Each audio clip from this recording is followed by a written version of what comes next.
আমি আপনি যেই অঙ্গ প্রত্যঙ্গের দ্বারা গুনাহ করি, এরাও কিয়ামতের ময়দানে আমার কর্মের ব্যাপারে সাক্ষী প্রদান করবে। আল্লাহ রাব্বুল আলামিন বলেন কিয়ামতের দিন, আল-ইয়াওমা নাখতিমু আলা আফওয়াহিহিম ওয়া তুকাল্লিমুনা আইদিহিম ওয়া তাশহাদু আরজুলুহুম বিমা কানু ইয়াকসিবুন। আল্লাহ রাব্বুল আলামিন বলেন, আল-ইয়াওম, আজকের এই দিন তথা কিয়ামতের দিন, নাখতিমু আলা আফওয়াহিহিম, আমি তাদের মুখের উপরে মোহর মেরে দিব। সেদিন তারা কথা বলতে পারবে না। আল্লাহ তাআলা বলেন, ওয়া তুকাল্লিমুনা আইদিহিম, সেই দিন কথা বলবে তাদের হাত, ওয়া তাশহাদু আরজুলুহুম, সাক্ষী দিবে তাদের পা, বিমা কানু ইয়াকসিবুন, এই হাত আর পা দ্বারা দুনিয়ায় তারা কি উপার্জন করেছে। কত বেষ্টনীর মধ্যে আমরা থাকি, একটু চিন্তা করছেন? আল্লাহ তাআলা সব অবস্থায় দেখে। ফেরেশতা তিনজন সব সময় কাছে আছে। আবার এই হাত দিয়ে গুনাহ করতেছি, এই হাত আল্লাহর তাআলার কাছে বলে দিবে, সুবহানাল্লাহ। পা দিয়ে গুনার দিকে যাই, পা বলে দিবে। মোবাইল টিপতেছি, কোন জায়গায় মারতেছি, সব কিয়ামতে ফাঁস হয়ে যাবে। শুধু যে হাত আর পা সাক্ষী দিবে তা না, আল্লাহ তাআলা বলেন, শাহিদা আলাইহিম সামউহুম ওয়া আবসারুহুম ওয়া জুলুদুহুম বিমা কানু ইয়ামালুন। আল্লাহ তাআলা বলেন, সাক্ষী দিবে তাদের কান, সাক্ষী দিবে তাদের চোখ, সাক্ষী দিবে তাদের চামড়া। দুনিয়াতে এমন কোন আল্লাহর বান্দা আছে নাকি যে দুনিয়ায় তার হাত, পা, চোখ, কান, চামড়া কথা বলে? এমন কেউ আছে? গুনাহ করলে এরা কখনো বলে যে গান তো বহুত শুনছস, আর শুনিস না রে, টেলিভিশন তো বহুত দেখলি, আর দেখিস না, বেগানা নারীর দিকে অনেক তাকাইলি, আর তাকাইস না। চোখ কি বলে? বলেন, বলে না। কিয়ামতের দিন এরা বলবে। যেই বিষয়টা আমরা কখনো দেখি নাই, ওই রকম কিছু যদি হঠাৎ করে দেখি, শুনি, একটু অবাক লাগে, ঠিক না? চামড়া কথা বলবে, অঙ্গ প্রত্যঙ্গ কথা বলবে। এবার মানুষ অবাক হয়ে যাবে, অবাক হয়ে প্রশ্ন করবে, ক্বালু লিজুলুদিহিম লিমা শাহিদতুম আলাইনা, কিরে চামড়া, আজকে আমাদের বিপক্ষে কেন তোমরা সাক্ষী দাও? চামড়া তখন জবাব দিবে, ক্বালু আনতাকানাল্লাহুল্লাযী আনতাকা কুল্লা শাই, আজকে তোমাদের বিপক্ষে সাক্ষী দেই, কথা বলতে পারি, কারণ হলো আনতাকানাল্লাহ, আমাদেরকে আজকে কথা বলার ক্ষমতা দিয়েছেন আল্লাহ। এজন্য আল্লাহ রাব্বুল আলামিন আমাদেরকে জানায় দিয়েছেন, মুমিন, তুমি যদি অনন্তকালের সফলতা অর্জন করতে চাও, দুনিয়াতে তোমার কি করণীয়, আল্লাহ তাআলা এই সূরার শেষ আয়াতের মধ্যে আল্লাহ তাআলা আমাদেরকে জানায় দিয়েছেন। সূরা আলে ইমরানের আলোকে কোন মুমিন যদি 4টা গুণ অর্জন করতে পারে, আল্লাহ রাব্বুল আলামিন বলেন সে সফল হয়ে যায়। আল্লাহ রাব্বুল আলামিন বলেন, ইয়া আইয়ুহাল্লাযীনা আমানু, হে ঈমানদারেরা, ইসবিরু, তোমরা সবর করো, সবর। 4 গুণের প্রথম গুণ হলো সবর। এখন আসেন, সবর কোথায় করব, কিভাবে করব, আমাদের জানার দরকার। আমরা তো মনে করি বিপদ আপদ মুসিবত কষ্ট ক্লেশে পড়লাম, চুপ করে বসে থাকলাম, এটাই মনে হয় সবর। তাফসিরে মাআরিফুল কোরআনের মধ্যে আসছে, সবর মুমিন করবে 3 জায়গায়। 3 জায়গায় মুমিন সবর করবে। 3 জায়গায় কেউ যদি পরিপূর্ণ সবর করতে পারে, তাহলে সে সাবির মুমিন হয়ে যায়। কয় জায়গায়? 3 জায়গায়। ঘুম আসবে না তো আপনাদের? আবার অল্প সময়, বেশি সময় কষ্ট দিব না। 1 নম্বরে সবর হবে ইবাদতের মধ্যে তথা আনুগত্যের মধ্যে সবর। যে কোনো ইবাদতের মধ্যে সবর আছে। সবরবিহীন ইবাদত আল্লাহ রাব্বুল আলামিনের কাছে কবুল হয় না। প্রথম প্রশ্ন হলো, ইবাদতের মধ্যে সবর এটা কেমন করে অর্জন করতে হয়? যে ইবাদতের মধ্যে কয়েকটা বিষয় পাওয়া যায়, সেই ইবাদতটা সবরওয়ালা ইবাদত হয়। সবরওয়ালা ইবাদতের অপর নাম হলো আমলে সালেহ। একটা হলো আমল আর একটা হলো আমলে সালেহ। আমলে সালেহ আর আমল দুইটার মধ্যে পার্থক্য কেমনে বুঝাই আপনাদের? মনে করেন প্রতি বছর বাংলাদেশ থেকে লক্ষাধিক হাজি হজ করতে যায়। হজ নিঃসন্দেহে একটা আমল, ইসলামের অন্যতম একটি গুরুত্বপূর্ণ ফরজ বিধান। এ কথা সবাই বোঝে। হজ নামক এই আমলটা করার জন্য 1 লক্ষ মানুষ গেল, কিন্তু বলেন তো সবার হজ কি আল্লাহর কাছে কবুল হয় নাকি? তাহলে যে হজ করলো, আমল করলো, যার হজটা আল্লাহ তাআলার দরবারে কবুল হলো, তার আমলটা হয়ে গেল আমলে সালেহ। আর যারটা কবুল হয় নাই, সেও হজ করেছে কিন্তু তারটা শুধু আমল। একসাথে মসজিদে 30 জন নামাজ পড়ে, সবার নামাজ আল্লাহর কাছে কবুল হয় না। নামাজ পড়াটা আমল, যারটা কবুল হয় আমলে সালেহ, আর যারটা কবুল হয় না তারটা তো থাইকা গেল। এখন যার আমলটা আমলে সালেহ হয়, তার আমলটাই সবরওয়ালা আমল বলে বিবেচিত হয়। এখন এই আমলের মধ্যে, ইবাদতের মধ্যে সবর কিভাবে অর্জন করতে হবে? আমি আপনি যদি আমার আপনার ইবাদতটাকে সবরওয়ালা ইবাদত বানাতে চাই, আমার আপনার ইবাদত আমলের মধ্যে কয়েকটা জিনিস প্রয়োজন। ওই বিষয়গুলা যদি পাওয়া যায়, তাইলে আমল সবরওয়ালা আমল হয়ে যাবে। 1 নাম্বার যেই জিনিসটা লাগবে সেটার নাম হলো ইখলাস তথা নিয়তের পরিশুদ্ধতা। আমার আপনার আমল ছোট হোক আর বড় হোক, বলেন তো আমার আপনার ইবাদত কার সন্তুষ্টির জন্য করতে হবে? আল্লাহ তাআলার সন্তুষ্টির জন্য ইবাদত করতে হবে, মানুষকে দেখানোর জন্য নয়। কাকে দেখানোর জন্য? মানুষকে দেখানোর জন্য যদি আমরা ইবাদত করি, ওই ইবাদত জাহান্নামে যাওয়ার কারণ হয়। আর আল্লাহ তাআলাকে দেখানোর জন্য যদি ইবাদত করি, ওই ইবাদত জান্নাতে যাওয়ার কারণ হয়। সুবহানাল্লাহ।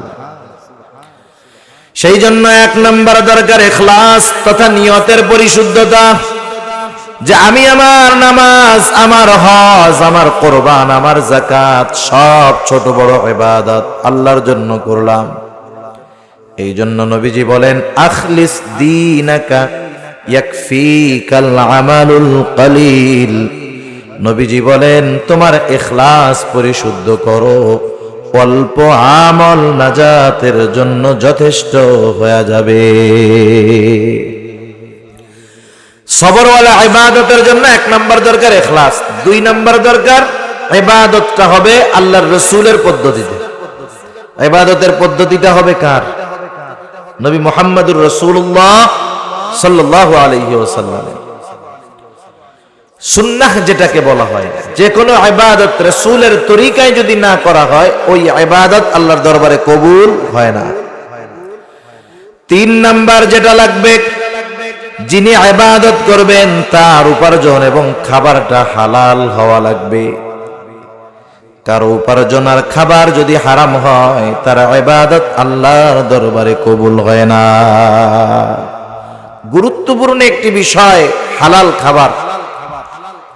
অনেকে এমন মনোভাব পোষণ করে যে আমার উপার্জন যা হয় হোক, আমার খাবারটা হালাল হইলে হয়ে গেল। ঘুষ সুদের টাকা দিয়ে যদি হালালও কিনে খায়, তার খাবারটা হারামের মতো। এজন্য প্রথমে উপার্জন হালাল করতে হবে। টাকাটা যেই পদ্ধতিতে উপার্জন করবে, পদ্ধতিটা কি হইতে হবে বলেন না? হালাল। হালাল হালাল উপার্জন, এটাও কিন্তু ইবাদত। আল্লাহ তাআলা কোরআনুল কারীমের মধ্যে হালাল উপার্জনের গুরুত্ব আরোপ করে বলেন, ফাইদা কুদিয়াতিস সালাহ ফান্তাশিরু ফিল আরদ ওয়াবতাগু মিন ফাদলিল্লাহ। আল্লাহ রাব্বুল আলামিন বলেন, নামাজ শেষ করার পর ফান্তাশিরু ফিল আরদ, তোমরা জমিনের মধ্যে ছড়ায় পড়ো।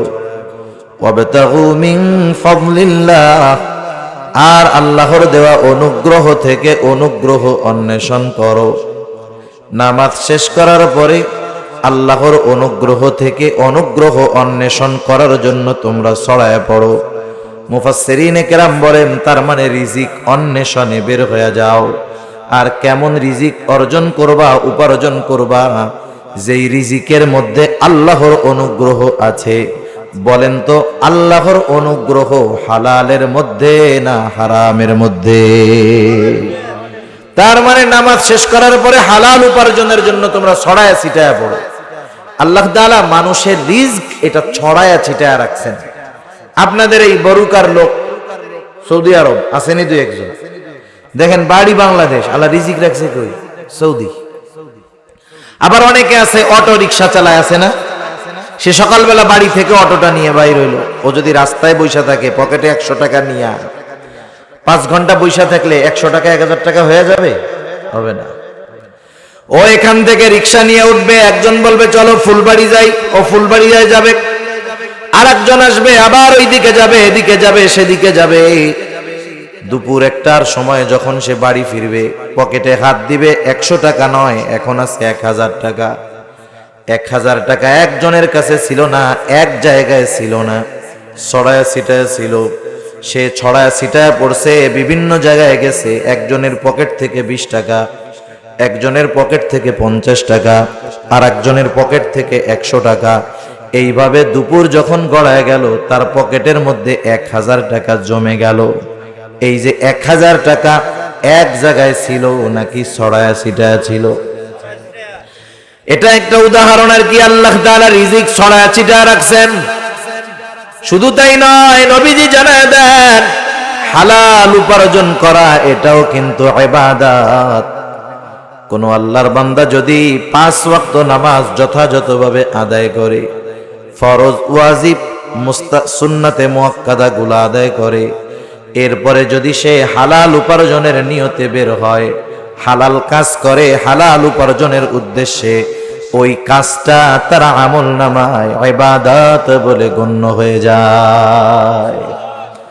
নবীজি সাল্লাল্লাহু আলাইহি ওয়াসাল্লাম বলেন, কাসবুল হালালি ফরিদাতুম বাদাল ফরিদা।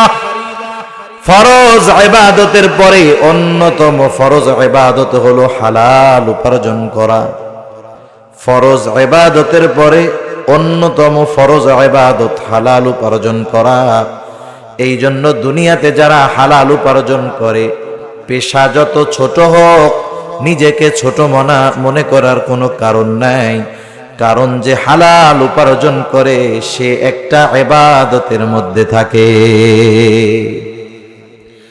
আলোচনা বেশি লম্বা নয়, আপনাদের একটু মনে রাখতে হবে কষ্ট করে। 12টা বাজে, তো এই সময় কথা মনে রাখা কষ্টকর বিষয়, এটা আমরা বুঝি।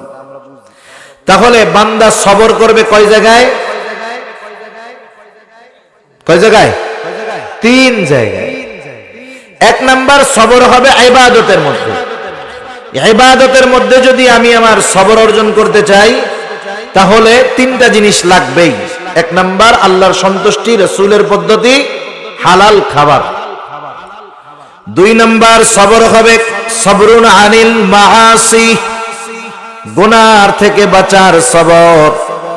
গুনার থেকে বাঁচা এটাও একটা সবর। এখন তো এমন এক জামানা, গুনার থেকে বাঁচা যত কঠিন, গুনাহটা করা তত বেশি সহজ। কারণ আগের জামানায় গুনাহ করার জন্য গুনার কাছে যাওয়া লাগতো, এখন আর গুনার কাছে যাওয়া লাগে না, বরং গুনাহকে পকেটে পকেটে নিয়ে ঘোরা যায়। পকেটের মধ্যে গুনাহ, মসজিদে নামাজ পড়তেছে, পকেটের মধ্যে গুনাহ, ওয়াজ মাহফিলে এসে বসে আছে না নাই? কন্যা মনে করেন আজ থেকে 30-40 বছর আগে কেউ যদি মনে করতো সে একটা সিনেমা দেখার গুনাহ করবে, সিনেমা, কারেন্ট ছিল আপনাদের এলাকায়? কারেন্ট ছিল না, কিছুই ছিল না, টিভি কিছু নাই। সিনেমা দেখতে হইলে তারা যাইতে হবে ওই ময়মনসিংহ শহরে। সপ্তাহে 1 দিন গিয়া 3 ঘন্টা সিনেমা দেখার গুনাহ করে আবার চলে আসতো। সপ্তাহের বাকি সময় সিনেমা দেখার গুনাহ তার হইতো না। এরপরে একটু কারেন্ট আসলো, মানুষের ঘরে টেলিভিশন আসলো, অ্যান্টিনা লাগায়া শুক্রবারের দিন বাড়িতে বাড়িতে সিনেমা দেখার গুনাহ হয়। আর একটু প্রযুক্তি ভালো হলো, গ্রামে গ্রামে ডিশের লাইন ঢুকে গেল। এখন প্রতিদিন ঘরের মধ্যে বৈশা প্রতিদিন সিনেমা দেখার গুনাহ করা যায়। এও তো একটা সিস্টেম ছিল যে গুনাহ করার জন্য একটা জায়গায় বসা লাগে। কিন্তু যখন আর একটু উন্নতি, মোবাইলের আগমন ঘটলো, touch mobile, digital mobile, smartphone, এরপরে ইন্টারনেটের কানেকশন দেওয়া হলো, এখন আর গুনার ধারের কাছে যাওয়া লাগে না, অ্যান্টিনা লাগানো লাগে না, কারেন্টও লাগে না, যেখানে খুশি সেখানে বসে গুনাহ করা যায়, গুনাহ দেখা যায়। তার মানে আগে গুনাহ করার জন্য মানুষের সামনেও গুনাহটা করা লাগতো, হলে যায় সিনেমা দেখতেছে সবার সামনে দেখা লাগছে। এখন আর কাউরে গুনার সাক্ষী বানানো লাগবে না, একা একা ঘরের মধ্যে বৈশা বৈশা কম্বলের তলে গুনাহ করতে পারবে। ও যদি মনে করে ও একা একা গুনাহ করতেছে, ওরে কেউ দেখে না, মানুষ নাইলে না দেখুক, কিন্তু দেখে কে? একা একা মানুষ যখন থাকে, শয়তান তো ধোঁকা দিয়ে গুনার দিকে নিয়ে যায়। এখন গুনার থেকে বাঁচা যায় কেমন? মানুষকে রাষ্ট্রীয় আইন কানুন প্রণয়ন করে মানুষকে গুনার থেকে ফেরানো যায় না।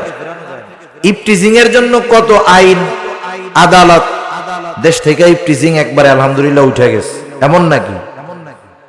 ভেজাল বিরোধী অভিযান চলে প্রতিনিয়ত, ওজনে কম দেয় কিনা এই মনিটরিং চলে। এই মনিটরিং চলার কারণে মাশাআল্লাহ বাজারে আর ভেজালও দেয় না, ওজনেও কম দেয় না। বিষয়টা এমন হয়েছে, বরং দিন যাচ্ছে আরো বাড়তেছে, ঠিক কিনা বলেন? প্রত্যেকটা মানুষ যদি নিজের পরিবর্তন নিজে না আনে, গুনার থেকে বাঁচা সম্ভব নয়। কিছু চিন্তা, কিছু বিশ্বাস, কিছু ভাবনা মানুষকে গুনার থেকে বাঁচাতে পারে। আমি তো আমার বাবার সামনে পীর সাহেব হুজুর, কিন্তু বাবার পিছনে গেলে এর মতো শয়তান আর কেউ নাই। শয়তান ওরে ভয় ভয়ে বলায়, আছে না নাই বলেন? কিছু চিন্তা আছে যেগুলো আমাদেরকে গুনার থেকে বাঁচাতে পারে। আল্লাহ তাআলা পবিত্র কোরআনুল কারীমের সূরাতুল কাফ, আল্লাহ রাব্বুল আলামিন বলেন, ওয়ালাকাদ খলাকনাল ইনসানা ওয়া না'লামু মা তুওয়াসওয়িসু বিহি নাফসুহু ওয়া নাহনু আকরাবু ইলাইহি মিন হাবলিল ওয়ারিদ। একটু খেয়াল দিয়ে শুনেন যে এই কথাগুলো আমি বলতেছি আমার কথা না। আমরা যদি ওই কথাগুলোর উপরে পরিপূর্ণ আস্থা, ইয়াকিন, বিশ্বাস অন্তরের মধ্যে গাঁথতে পারি, আমার জিন্দেগি গুনাহ মুক্ত জিন্দেগি গড়া সম্ভব। দেখেন আল্লাহ তাআলা কি বলে। আল্লাহ তাআলা বলেন, ওয়ালাকাদ খলাকনাল ইনসান, অবশ্যই আমি মানুষকে সৃষ্টি করেছি। একটু জবান খুলে বলেন আমাদের স্রষ্টাকে। আরো জোরে বলেন আমাদের স্রষ্টাকে।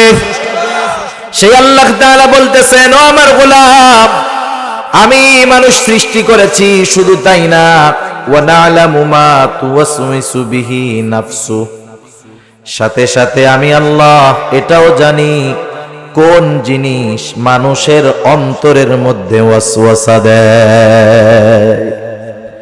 ওয়াসওয়াসা, এটা আপনারা কেউ কোনোদিন দেখছেন?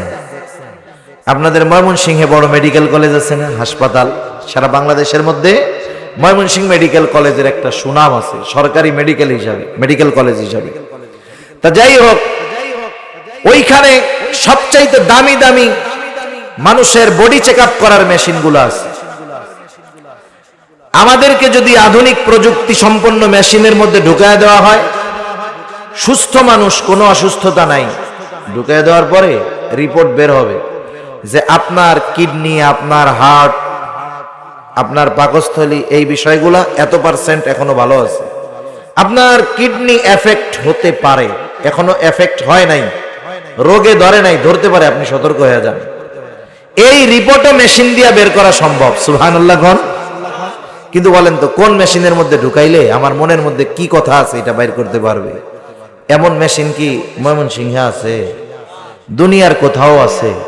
আল্লাহু আকবার। কিন্তু আল্লাহ কি কয়? আল্লাহ তাআলা বলে, বান্দা, ওয়া না'লামু মা তুওয়াসওয়িসু বিহি নাফসু, আমি জানি কোন জিনিস তোমার অন্তরের মধ্যে ওয়াসওয়াসা দেয়। আমরা যদি জিজ্ঞাসা করি, আয় আল্লাহ আপনি কেমনে জানেন? আল্লাহ তাআলা বলে, বান্দা, ওয়া নাহনু আকরাবু ইলাইহি মিন হাবলিল ওয়ারিদ, আমি তোমার অন্তরের ওয়াসওয়াসার খবর জানার কারণ হইল আমি তোমার শাহরগের চাইতেও অধিক নিকটে। সুবহানাল্লাহ। আমি যত আমার কাছে তার চাইতে বেশি কাছে কে? আল্লাহ তাআলা। তার চেয়ে বেশি কাছে আল্লাহ তাআলা অন্তরের সব খবর জানেন। এ কথা অবিশ্বাসের কোনো সুযোগ আছে? এখন কোন যে আল্লাহ অন্তরের ওয়াসওয়াসার খবর জানে, ওই আল্লাহ কম্বলের তলে মোবাইল টিপলে মনে হয় দেখে না? দেখে? একটু জোরে বলেন না, দেখে? এই যে বিশ্বাস আল্লাহ সব জায়গায় দেখেন, অন্তরের খবরটাও জানেন, এ বিশ্বাস যদি আমার মধ্যে আসে, আমার গুনাহ থেকে বাঁচা সম্ভব। নইলে লাঠি দিয়া পিটাইয়া বাপ খাবার বন্ধ করে ছেলেকে সন্তানকে গুনার থেকে ফিরাতে পারবে না। শুধু তাই না, এরপরে আল্লাহ তাআলা আবার বলেন, শোনো বান্দা, আমি অন্তরের ওয়াসওয়াসার খবর জানি। শুধু তাই নয়, আমি তোমার সাথে তোমার কর্মকাণ্ডের জন্য দুইজন লেখক রাইখা দিয়েছি। ইয ইয়াতালাক্কাল মুতালাক্কিয়ানি আনিল ইয়ামিনি ওয়া আনিশ শিমালি কাঈদ। দুই কাঁধে দুইজন ফেরেশতা লেখক আল্লাহ তাআলা রাইখা দিয়েছেন। ডান কাঁধে একজন, বাম কাঁধে একজন। ডান কাঁধে যিনি, উনি নেকের কাজগুলো লেখেন, নেকের কাজের নিয়ত করলেই লেখা ফেলে ঠাস করে। আর বাম কাঁধে যিনি, উনি নেকের গুনার কাজের নিয়ত করলে লেখেন না, যতক্ষণ না গুনাহটা না করে। এই দুই ফেরেশতা সম্মানিত লেখক দ্বয়। আল্লাহ তাআলা বলেন, কিরামান কাতিবিনা ইয়ালামুনা মা তাফআলুন। আল্লাহ তাআলা বলেন, সম্মানিত লেখক দ্বয় জানে তোমরা কি আমল করো। আমাদের সকল কর্মকাণ্ডে হলেন আল্লাহ। এরপরে আমাদের ভালো মন্দ কাজের সাক্ষী হলো এই দুই কাঁধের ফেরেশতা। এরা দুইজন এমন ফেরেশতা, শুধু তাই না, সাথে আরো একজন ফেরেশতা আছে। আল্লাহ তাআলা এরপরে বলেন, মা ইয়ালফিযু মিন কাওলিন ইল্লা লাদাইহি রাকীবুন আতীদ। আরেকজন সদা তৎপর ফেরেশতা, তার কাজ কি? মা ইয়ালফিযু মিন কাওল। আমরা মুখ থেকে যেটা বের করি, মুখ থেকে কি বের করি? খালি থুতুই ফালাই না, কথা কই। যেই কথাটা আমরা জবান দিয়ে বের করি, সাথে সাথে ওই ফেরেশতা কথাটার রেকর্ড করে ফেলে। সুবহানাল্লাহ। এই তিনজন ফেরেশতা, এরা মানুষের থেকে কখনো আলাদা হয় না। ওই যে মনে করেন বালেগ হওয়ার পরে ওরা ওদের ডিউটি শুরু করে, এরপর থেকে একবারে মরার আগ পর্যন্ত এরা আমাদের থেকে আলাদা হয় না। এক হুজুরে ওয়াজ করছে, ওয়াজের সময় বলছে, সোজা ওয়াজ করছে, বলছে শোনেন, যার ঘরের মধ্যে ছবি টবি থাকবে, কুত্তা বিলাই থাকবে, ওই জায়গায় ফেরেশতা ঢুকবে না। এখন পাপী একটা চিন্তা করছে, যাক, মরার থেকে বাঁচার একটা পদ্ধতি হয়ে গেল। যেই ফেরেশতা মারতে আসে, আজরাইল আলাইহিস সালাম, উনি তো একজন ফেরেশতা। হুজুরে কি কইছে? যেই ঘরে কুত্তা বিড়াল থাকবে, ছবি টবি থাকবে, সেই ঘরে ফেরেশতা আইব না। এখন কুত্তার বাচ্চা একটা লগে নিয়ে ঘুরে, এখন কোন ওর যদি হায়াত শেষ হয়ে যায়, ওই কুত্তার বাচ্চা কেন, কুত্তার মধ্যে ঘুমাই থাকলেও তো মালাকুল মউত এসে হাজির হয়ে যাবে, ঠিক কিনা? রহমতের ফেরেশতা আসে না, মূল কথা হলো এইটা। কিন্তু এই তিন ফেরেশতা কখনো আলাদা হয় না। চোর যখন চুরি করতে যায় এরা সাক্ষী থাকে, জেনাকার যখন জেনা করে এরা সাক্ষী থাকে। এক কথায় সকল কর্মকাণ্ডের সাক্ষী হলো এরা। শুধু তাই না, আমি আপনি যেই অঙ্গ প্রত্যঙ্গের দ্বারা গুনাহ করি, এরাও কিয়ামতের ময়দানে আমার কর্মের ব্যাপারে সাক্ষী প্রদান করবে। আল্লাহ রাব্বুল আলামিন বলেন, কিয়ামতের দিন, আল-ইয়াওমা নাখতিমু আলা আফওয়াহিহিম ওয়া তুকাল্লিমুনা আইদিহিম ওয়া তাশহাদু আরজুলুহুম বিমা কানু ইয়াকসিবুন। আল্লাহ রাব্বুল আলামিন বলেন, আল-ইয়াওম, আজকের এই দিন তথা কিয়ামতের দিন, নাখতিমু আলা আফওয়াহিহিম, আমি তাদের মুখের উপরে মোহর মেরে দিব। সেদিন তারা কথা বলতে পারবে না। আল্লাহ তাআলা বলেন, ওয়া তুকাল্লিমুনা আইদিহিম, সেই দিন কথা বলবে তাদের হাত। ওয়া তাশহাদু আরজুলুহুম, সাক্ষী দিবে তাদের পা। বিমা কানু ইয়াকসিবুন, এই হাত আর পা দ্বারা দুনিয়ায় তারা কি উপার্জন করেছে। কত বেষ্টনীর মধ্যে আমরা থাকি, একটু চিন্তা করছেন? আল্লাহ তাআলা সব অবস্থায় দেখে। ফেরেশতা তিনজন সব সময় কাছে আছে। আবার এই হাত দিয়ে গোনা করতেছি, এই হাত আল্লাহর তাআলার কাছে বলে দিবে সুবহানাল্লাহ। পা দিয়ে গোনার দিকে যাই, পা বলে দিবে। মোবাইল টিপতেছি, কোন জায়গায় মারতেছি, সব কিয়ামতে ফাঁস হয়ে যাবে। শুধু যে হাত আর পা সাক্ষী দিবে তা না, আল্লাহ তাআলা বলেন শাহিদা আলাইহিম সামউহুম ওয়া আবসারুহুম ওয়া জুলুদুহুম বিমা কানু ইয়ামালুন। আল্লাহ তাআলা বলেন সাক্ষী দিবে তাদের কান, সাক্ষী দিবে তাদের চোখ, সাক্ষী দিবে তাদের চামড়া। দুনিয়াতে এমন কোন আল্লাহর বান্দা আছে নাকি যে দুনিয়ায় তার হাত পা চোখ কান চামড়া কথা বলে? এমন কেউ আছে? গোনা করলে এরা কখনো বলে যে গান তো বহুত শুনছস, আর শুনিস না রে, টেলিভিশন তো বহুত দেখলি, আর দেখিস না, বেগানা নারীর দিকে অনেক তাকাইলি, আর তাকাইস না। চোখ কি বলে? বলেন, বলে না। কিয়ামতের দিন এরা বলবে। যেই বিষয়টা আমরা কখনো দেখি নাই, ওই রকম কিছু যদি হঠাৎ করে দেখি শুনি, একটু অবাক লাগে, ঠিক না? চামড়া কথা বলবে, অঙ্গ প্রত্যঙ্গ কথা বলবে। এবার মানুষ অবাক হয়ে যাবে, অবাক হয়ে প্রশ্ন করবে, ক্বালু লিজুলুদিহিম লিমা শাহিদতুম আলাইনা। কিরে চামড়া, আজকে আমাদের বিপক্ষে কেন তোমরা সাক্ষী দাও? চামড়া যখন জবাব দিবে, ক্বালু আনতাকানাল্লাহুল্লাযী আনতাকা কুল্লা শাই। আজকে তোমাদের বিপক্ষে সাক্ষী দেই, কথা বলতে পারি, কারণ হলো আনতাকানাল্লাহ, আমাদেরকে আজকে কথা বলার ক্ষমতা দিয়েছেন আল্লাহ। এই এতটুকু চিন্তা যদি কোনো মানুষ অন্তরের মধ্যে গাইতে ফেলতে পারে, আল্লাহ দেখতেছে, ফেরেশতা তিনজন আছে, একবারে অঙ্গ প্রত্যঙ্গ গোনার সাক্ষী হইতেছে। এ বিশ্বাস যদি কারো মধ্যে পরিপূর্ণভাবে থাকে, প্রত্যেকটা কাজের সময় যদি চিন্তা করে আমার কাজটা যদি ভালো হয় ডান কাদের, মন্দ হয় বাম কাদের, কথা যদি রেকর্ড হয় খারাপ হয় ও রেকর্ড করবে, ভালো হইলে রেকর্ড করবে। প্রত্যেকটা পাপের সময় যদি এই চিন্তাগুলো আমরা করি, এক সময় গোনার থেকে বাঁচা সহজ হয়ে যাবে ইনশাআল্লাহ।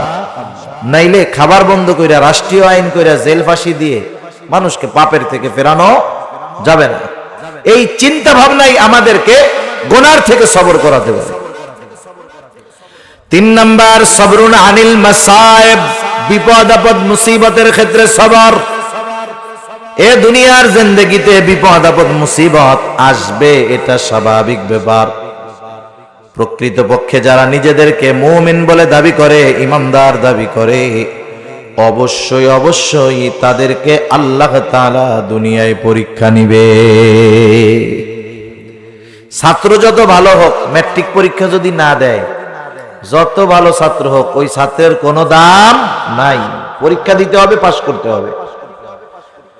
আল্লাহ রাব্বুল আলামিন বলেন, হাসিবান নাস আইয়ুতরাকু আইয়াকুলু আমান্না। মানুষ কি এটা মনে করে নাকি তারা নিজেদেরকে নিজেরা মুমিন দাবি করবে আর আমি তাদের ঈমানের পরীক্ষা নিব না? এর মানে আল্লাহ তাআলা বোঝাতে চান, ও মুমিন, নিজেকে যদি ইমানদার দাবি করো, তোমাকে ঈমানের পরীক্ষার মুখোমুখি হওয়া লাগবে। সেজন্য দুনিয়াতে আল্লাহ তাআলা বালা মুসিবত দিয়া মুমিনের ঈমানের পরীক্ষা নেবেন। অনেকে মনে করে যে আমরা দিনের উপরে চলি, হালাম হালাল বাইসে চলি, নামাজ কালাম পড়ি, আমাকে আল্লাহ বিপদ দেয় কেন? আরে আল্লাহ তাআলা বিপদ দিয়ে পরীক্ষা নিবেন, এটা তো জানাইয়াই দিয়েছেন, ঠিক কিনা বলেন? আল্লাহ তাআলা কত দয়ালু, শুধু পরীক্ষা নিবেন এটুক বইলা শেষ করেন নাই, পরীক্ষার বিষয় কি কি তাও আল্লাহ তাআলা বলে দিয়েছে। সুবহানাল্লাহ। কেন কইছে? আগের থেকে পরীক্ষার বিষয় বলে দেওয়ার কারণ হইল আমার বান্দা সে জানি পরীক্ষায় ফেল না যায়, আগের থেকে জানি সে প্রস্তুতি নিয়ে থাকতে পারে। একটা ছাত্র যত ভালো ছাত্র হোক, বলা নাই কওয়া নাই, রাতের বেলা ঘুমাইছে, ফজরের নামাজ পড়তে মসজিদে আসছে, একজন আইসা ধরে নিয়ে কয় চল তোরে এখন অঙ্ক পরীক্ষা দেওয়া লাগবে। ছেলেটা যতই ভালো ছাত্র হোক না কেন, প্রস্তুতি নিতে পারে নাই, প্রস্তুতিবিহীন পরীক্ষা দিল, খারাপ রেজাল্ট করবে, সাথে সাথে ফেলও মারতে পারে। ঠিক কিনা? এজন্য আল্লাহ তাআলা কত মেহেরবান দয়ালু, হঠাৎ করে পরীক্ষা নিবেন এমনটা নয়, বরং পরীক্ষার প্রস্তুতি নেওয়ার সুযোগ আল্লাহ তাআলা দিয়েছেন, জানায়া দিয়েছেন কোন কোন বিষয় আল্লাহ পরীক্ষা নিবে। সূরা বাকারার মধ্যে আল্লাহ তাআলা বলেন, ওয়ালা নাবলুওয়ান্নাকুম বিশাইইম মিনাল খাউফ ওয়াল জু' ওয়া নাকসিম মিনাল আমওয়াল ওয়াল আনফুসি ওয়াস সামারাত। আল্লাহ রব্বুল আলামিন 5টি বিষয়ের পরীক্ষা নেওয়ার ঘোষণা আমাদেরকে জানায়া দিয়েছে। কয় বিষয়ে? এই 5 পদ্ধতিতে দুনিয়ায় মানুষ পরীক্ষার সম্মুখীন হয়, কম আর বেশি, সবাই কম বেশি এই 5 পদ্ধতিতে পরীক্ষার মুখোমুখি হয়। 1 নাম্বার আল্লাহ তাআলা বলেন, ওয়ালা নাবলুওয়ান্নাকুম, আমি অবশ্যই তোমাদের পরীক্ষা নিব। পরীক্ষা হবে কি পরীক্ষা? আল্লাহ তাআলা বলেন, বিশাইইম মিনাল খাউফ, কিছুটা ভয় দিয়ে তোমাদের পরীক্ষা নেওয়া হবে। দুনিয়াতে কোনো মুমিন যদি ঈমানের দাবি অনুযায়ী চলতে চায়, মাঝে মধ্যে দুনিয়ার জালেমের ভয় ভীতির মুখোমুখি হওয়া লাগে কি লাগে না? লাগে। যারা প্রকৃত দ্বীনের উপরে চলতে চায়, দুনিয়ার জালেমের ভয় ভীতির মুখোমুখি তার হওয়া লাগে। আল্লাহ তাআলা কি দেখতে চায়? আল্লাহ তাআলা দেখতে চায় জালিমের হুমকি ধামকি ভীতি প্রদর্শনে সে ঈমান থেকে দূরে সরে আছে কিনা। ভয় ভীতি দিয়ে তাকে যদি দুনিয়া থেকে শেষও করে দেয়, সে হেরে যায় না, বরং শাহাদাতের মর্যাদা নসিব হয়ে যায়। ঠিক কিনা বলেন? সেজন্য আল্লাহ তাআলা বলেন, ভয় ভীতি দিয়ে তোমাদের ঈমানের পরীক্ষা নেওয়া হবে। এরপরে আল্লাহ তাআলা বলেন, ওয়াল জু', ক্ষুধা, অভাব, দারিদ্রতা দিয়ে তোমাদের ঈমানের পরীক্ষা নেওয়া হবে। সেই জন্য অনেক ক্ষেত্রে আমরা অনেকে বুঝি না, আমরা যখন অভাব দারিদ্রতার মধ্যে পড়ে যাই, আমরা মনে করি আমি নামাজ কালাম পড়ি, আল্লাহর হুকুম আহকাম মাইনা চলি, আমারে কেন আল্লাহ অভাব দিল? আসলে তো আল্লাহ তাআলা আগেই জানায় দিয়েছেন, অভাব দারিদ্রতা দিয়ে মুমিনের ঈমানের পরীক্ষা নেওয়া হবে। এরপরে আল্লাহ তাআলা বলেন, এরপরে তোমাদের মালের ক্ষতির মাধ্যমে পরীক্ষা নেওয়া হবে। ওয়া নাকসিম মিনাল আমওয়াল, ব্যবসা করার জন্য 10 লক্ষ টাকার পুঁজি দিয়া দোকান দিয়েছে, নতুন কারেন্টে আগুন লেগে দোকান পুড়ে ছাই, আছে না নাই? আল্লাহ রাব্বুল আলামিন বলেন, মালের ক্ষতির মাধ্যমে পরীক্ষা নেওয়া হবে। ওয়াল আনফুস, শারীরিক অসুস্থতা, ক্ষতি তথা জানের ক্ষতি দিয়ে পরীক্ষা নেওয়া হবে। মুফাসসিরিনে কেরাম বলেন, ক্ষতিটা 2 ভাবে হতে পারে জানের ক্ষতি। একটা হলো নিজের জানের ক্ষতি, আর একটা হলো প্রিয়জনের জানের ক্ষতি। নিজের জানের ক্ষতি কেমনে? আপনি গেছেন ওয়াজ মাহফিলে, যাওয়ার সময় বা আসার সময় আপনার ঠ্যাংটা ভেঙে গেছে, আপনি আপনার মনকে সারা জিন্দেগি বুঝ দিবেন, ও মন, চুরি করতে গিয়া তো তোমার ঠ্যাংটা ভাঙে নাই, ভালো কাজে গিয়া ভাঙছে। আল্লাহ তাআলা যদি তোমার এই বিষয়টাকে কবুল করে নেয়, কিয়ামতের দিন হয়তো এই ভাঙা ঠ্যাঙের ওসিলায় তুমি জান্নাতে চলে যাইবা। মুমিন বান্দা বিপদে পড়ছে, ঠ্যাং চলে গেছে, আফসোস করতেছে, আল্লাহ তাআলার কাছে আশা করতেছে, দোষারোপ করে না। আর একজন কি বলবে, এই তো যাও কারাইতের বেলা মাহফিলে, ঠ্যাং একখান গেছে না, আর একদিন যাইও, আর একখান হাতে করে বাড়ি আইসো। এজন্যই তো আমি যাই না। এরকম আল্লাহর বান্দা আছে না অনেক। সে তো নেগেটিভ দিক নিয়ে যাচ্ছে, আর আপনি কি চিন্তা করতেছেন? ভালো কাজে গিয়ে বিপদ হয়েছে, পা কেটে গেছে, হাত কেটে গেছে, আল্লাহ তাআলা যদি এর ওসিলায় আমারে কিয়ামতে মাফ করে, তাহলে ঠ্যাং আর একখান গেলে এই অসুবিধা কি? ঠিক কিনা? সেজন্য মুমিন বান্দা যখন জানের ক্ষতি হয় আল্লাহকে দোষারোপ করে না, মালের ক্ষতি হলে আল্লাহকে দোষারোপ করে না। দ্বিতীয়ত আপনজনের জানের ক্ষতির মাধ্যমে আল্লাহ তাআলা পরীক্ষা নেন। আল্লাহর বান্দা বিয়ে করছে 12 বছর, 1 যুগ পার হয়ে গেছে, ছেলে পেলে নাই। আল্লাহ তাআলার কাছে চাইতে চাইতে 12 বছর পর আল্লাহ তাআলা একটা সন্তান দিল। সবার মধ্যে কত খুশি, কত আনন্দ। 2 বছর পর ছেলেটারে আল্লাহ আবার নিয়ে গেল। হয় কি হয় না? আপনজনের জানের মাধ্যমে ক্ষতি, পরীক্ষা।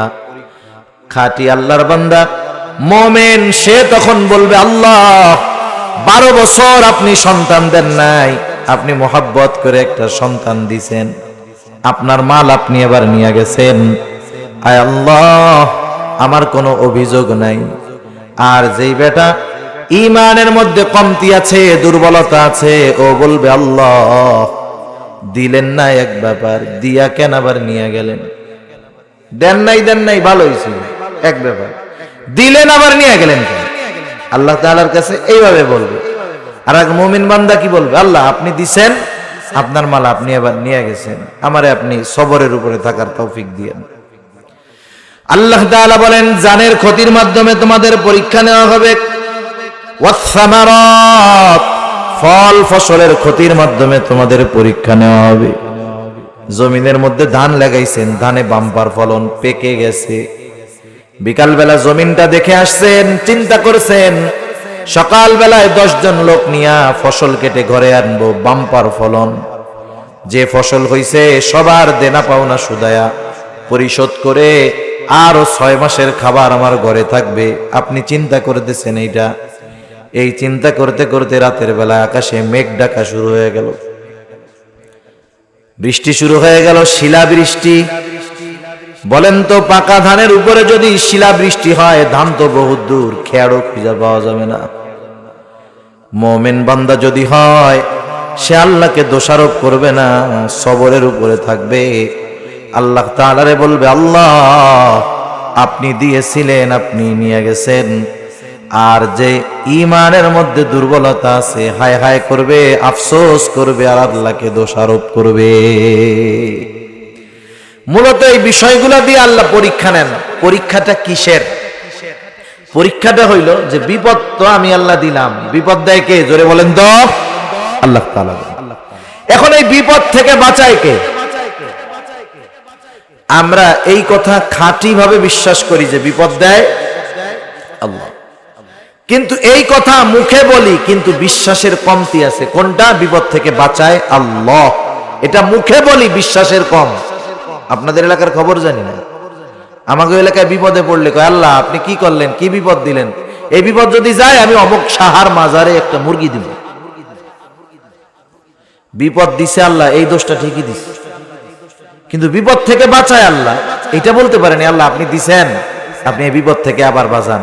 বাবার মাজারে মুরগি মানত করা সারা, খাসি মানত করা সারা, ওর কর্মকাণ্ডের মধ্যে বোঝা যায় ওর এই বিশ্বাসের মধ্যে কমতি আছে যে আল্লাহ বিপদ থেকে বাঁচাতে পারে। আল্লাহ এটাই পরীক্ষা করতে চায় যে বান্দা তোরে বিপদ দিলাম, বিপদ দেওয়ার পরে তুমি কি আমার কাছে সাহায্য চাও নাকি অন্য কারো কাছে যাও, এটাই আমি আল্লাহ দেখতে চাই। শুধু তাই না, বিপদ দিয়া বিপদে সাহায্য কেমনে চাইতে হবে সেটাও আল্লাহ শিখাইয়া দিয়েছেন। সুবহানাল্লাহ বলেন। কষ্ট হইতেছে আপনাদের? এই রাতের বেলায় তো বাছাই করা লোক আপনারা এই কয়জন কি করা লোক? খন্দ বাছাই করা লোক। কেন?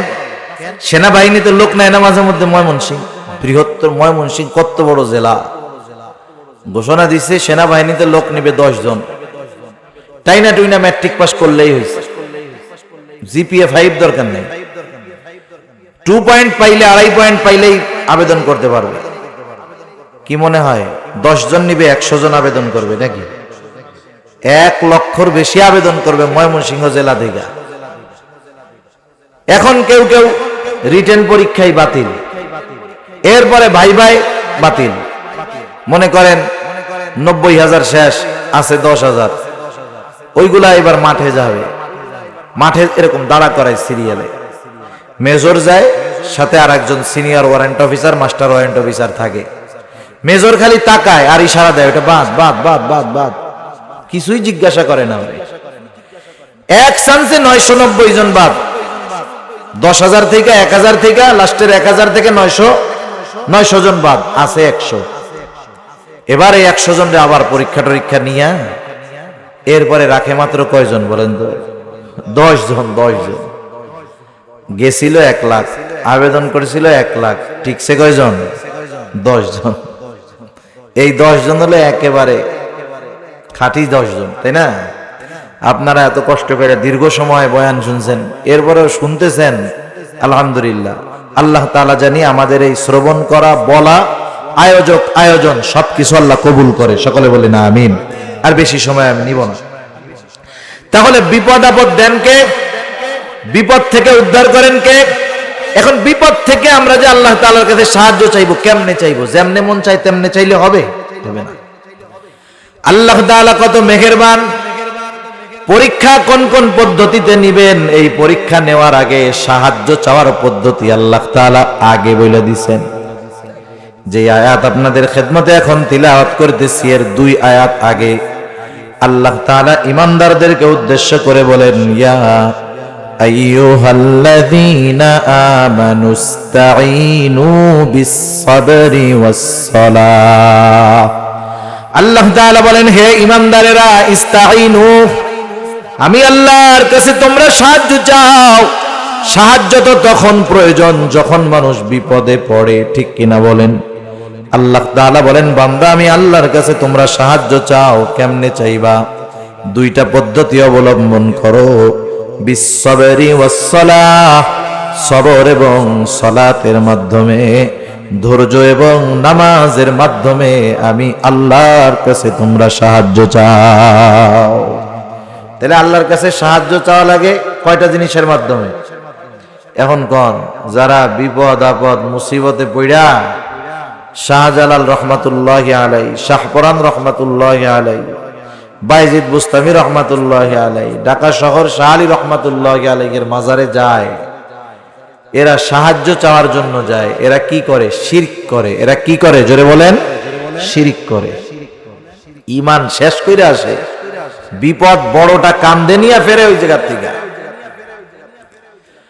আল্লাহ তাআলা বলেন, সবর, ধৈর্য আর নামাজের মাধ্যমে সাহায্য চাও। এখন যদি কেউ ধৈর্য আর সবর তথা সবর আর সালাতের মাধ্যমে সাহায্য চায়, সে সাধারণ কোনো মানুষ না।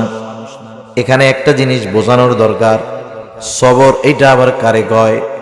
বিপদ আপদ মুসিবতে সবরটা কাকে বলে? এই আলোচনাই আমরা করতেছিলাম, মনে আছে? 3 জায়গায় সবর, বিপদ আপদ মুসিবতে সবর। এখন বিপদ আপদ মুসিবতে সবরটা কারে বলে? এই কথা হলো এতক্ষণে আসলো।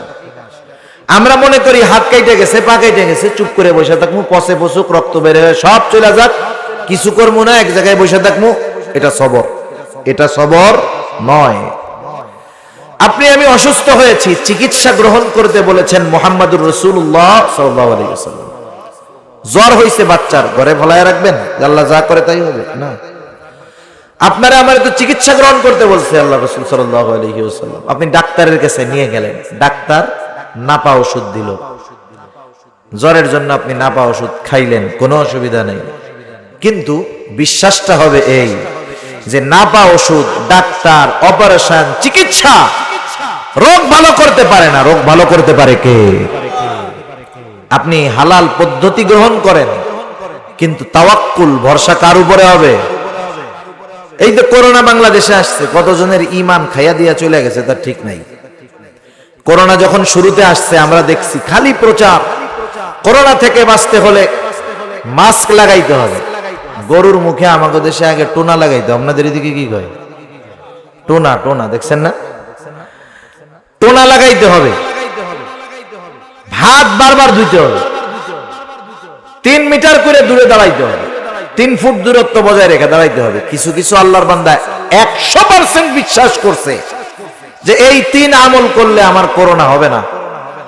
আল্লাহর উপরে ভরসা নাই, ভরসা মাস্কের উপরে, দূরে দাঁড়ানোর উপরে আর হাত ধোয়ার উপরে। কি দেখছি আমরা?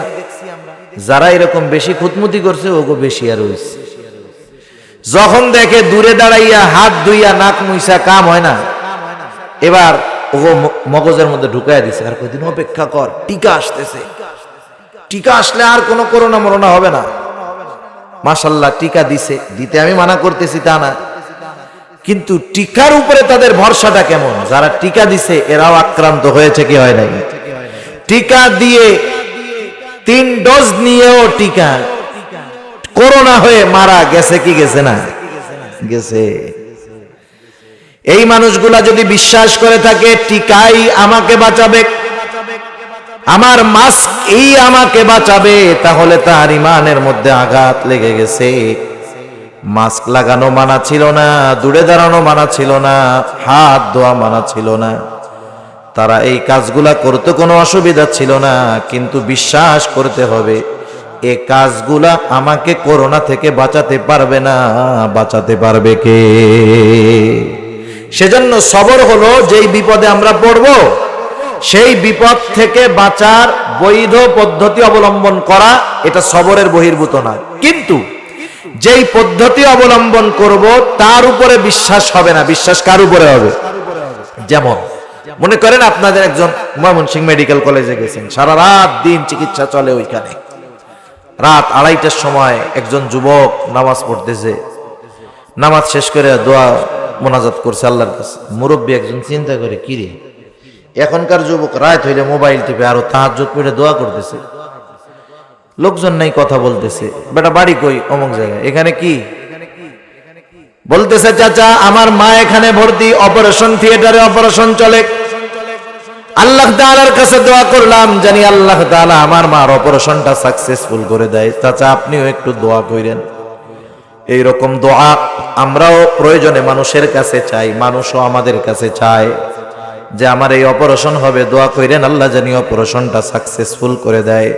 একটু খেয়াল দেন, বলেন তো অপারেশন থিয়েটারের মধ্যে অপারেশন কি ডাক্তার করে নাকি আল্লাহ করে? কে করে? অপারেশন ডাক্তার করে, অথচ দোয়া চাইলো কি আল্লাহ জানি সাকসেস করে। তার মানে অপারেশন করে ডাক্তার, কিন্তু অপারেশন সাকসেসফুল ডাক্তার করতে পারে না। অপারেশন সফল সাকসেসফুল করেন যিনি, তিনি কে? এটা হলো বিপদে সবরের ব্যালেন্স। ডাক্তার অপারেশন করতেছে, কিন্তু ডাক্তারের উপরে ভরসা না, সাকসেসফুল করতে পারে কে? আল্লাহ তাআলা। সাকসেসফুল করার ক্ষমতা যদি ডাক্তারের কাছে থাকতো, সারা দুনিয়ায় একটা লোক অপারেশনের পরে মরতো না। খোঁজ নিয়ে দেখেন আপনাকে এই হসপিটালে প্রতিদিন কমপক্ষে খোঁজ নিলে আমার মনে হয় 50টা মরে অপারেশনের পরে, 50 জন। এগুলা তো আর ফাঁস হয় না, ওগুলো পেছনের দরজা আছে বের করে দেওয়ার। অ্যাম্বুলেন্স দেখে টের পান না? এক একটা মেডিকেল কলেজের সামনে 100 অ্যাম্বুলেন্স পড়ে থাকে, মানুষ যদি না মরে ওরা খাইব কেমনে? বুঝতে হবে এগুলো। তাহলে আল্লাহ তাআলা বলে, বান্দা সবরের মাধ্যমে আমি আল্লাহর কাছে সাহায্য চাও। সবর বোঝা গেছে তো কেমনে? বিপদে পড়ছি, বিপদ থেকে বাঁচার চেষ্টা করব বৈধ পথে, আর ভরসা করব কার উপরে? আল্লাহ তাআলার উপরে। এখন বিপদ থেকে বাঁচায় আল্লাহ, আল্লাহ তাআলার একটু কাছাকাছি যাওয়ার দরকার, তাই না? আমরা যদি কোনো কাজ দুনিয়ার কাউরে দিয়ে করাইতে চাই, সুপারিশ করি কার মাধ্যমে? ওই লোকের কাছের যে সে। আল্লাহ তাআলা এরপরে বলেন সবর, সাথে সাথে সালাত নামাজ। বান্দা যখন নামাজে দাঁড়ায় যায়, নামাজের মধ্যে বান্দার সাথে আল্লাহ তাআলার সাথে কথোপকথন শুরু হয়ে যায়। এটা এমন এক কথোপকথন, দুনিয়ার অনেক হালাল জিনিস তখন হারাম হয়ে যায়। নামাজের মধ্যে দুনিয়ার অনেক বৈধ জিনিস তখন অবৈধ হয়ে যায়। সূরা ফাতিহা বান্দা শুরু করে, আল্লাহ তাআলার সাথে বান্দার কথোপকথন হয়। বান্দা যখন রুকু দেয়, বান্দা যখন রুকু থেকে সিজদার মধ্যে চলে যায়, বান্দা সবচাইতে বেশি আল্লাহ তাআলার নৈকট্য অর্জন করে। কারণ আল্লাহ তাআলাই বলেন ওয়াসজুদ ওয়াকতারিব, তুমি সিজদা দাও আর আল্লাহর নৈকট্য অর্জন করো। এই দুই জিনিস কোন ব্যক্তি যদি বিপদ আপদ মুসিবতে এই দুই মাধ্যমে আল্লাহর কাছে সাহায্য চায়, আল্লাহ তাআলা জানা দেন তখন সে আর সাধারণ মুমিন থাকে না। আল্লাহ তাআলা বলেন সে তখন সবের মুমিন হয়ে যায়। এজন্য আল্লাহ তাআলা বলেন, হে ঈমানদারেরা, তোমরা বিপদ আপদ মুসিবতে আমার কাছে সবর এবং সালাতের মাধ্যমে সাহায্য চাও। এরপরে কেমন জানি আল্লাহ তাআলা বলেন যেই মুমিন এই দুইটা জিনিস এর মাধ্যমে বিপদ আপদ মুসিবতে আমি আল্লাহর কাছে সাহায্য চাই, সে আর সাধারণ মুমিন থাকে না। আল্লাহ তাআলা এরপরে বলেন ইন্নাল্লাহা মা'আস সাবিরিন, নিশ্চয় আল্লাহ তাআলা ধৈর্যশীলদের সাথে রয়েছে। একটু পরে আগে বলছে মুমিনরা সাহায্য চাও। যেই মুমিন এই দুইটা মাধ্যম অবলম্বন করে সাহায্য চায় সে তখন সাধারণ মুমিন না, সে কি মুমিন বলেন তো? সবের মুমিন। কি মুমিন? সবের মুমিন। সবের মুমিন এদের জন্য জান্নাতের সুসংবাদ। আল্লাহ তাআলা বলেন বান্দা পরীক্ষা নেওয়া হবে, ভয়ের মাধ্যমে, ক্ষুধার মাধ্যমে, অভাব দারিদ্রতা, জানের ক্ষতি, মালের ক্ষতি, ফল ফসলের ক্ষতির মাধ্যমে যারা পরীক্ষায় উত্তীর্ণ হয়ে যাবে, আল্লাহ তাআলা বলেন, হাবিব বাশশিরিস সাবিরিন, তাদেরকে আপনি, ওই সাবিরদেরকে আপনি সুসংবাদ জানায় দেন তথা জান্নাতের সুসংবাদ জানায় দেন। এখন সবের মুমিন কারা? প্রাইমারি কিছু, প্রাথমিক কিছু আলামত আছে। আল্লাহ তাআলা একটা আলামতের কথা বর্ণনা করেন। আল্লাহ তাআলা বলেন, বাশশিরিস সাবিরিন আল্লাযীনা ইযা আসাবাতহুম মুসিবাহ ক্বালু ইন্না লিল্লাহি ওয়া ইন্না ইলাইহি রাজিউন। আল্লাহ তাআলা বলেন, আপনি সুসংবাদ জানায় দেন যাদের উপরে যখন বিপদ আপদ মুসিবত পতিত হয়, এই মানুষগুলা কি বলে? তারা বলে ইন্না লিল্লাহি ওয়া ইন্না ইলাইহি রাজিউন। তারা বলে নিশ্চয় আমরা আল্লাহর জন্যই, ওয়া ইন্না ইলাইহি রাজিউন, নিশ্চয় আমরা তার কাছেই আবার প্রবর্তন করব।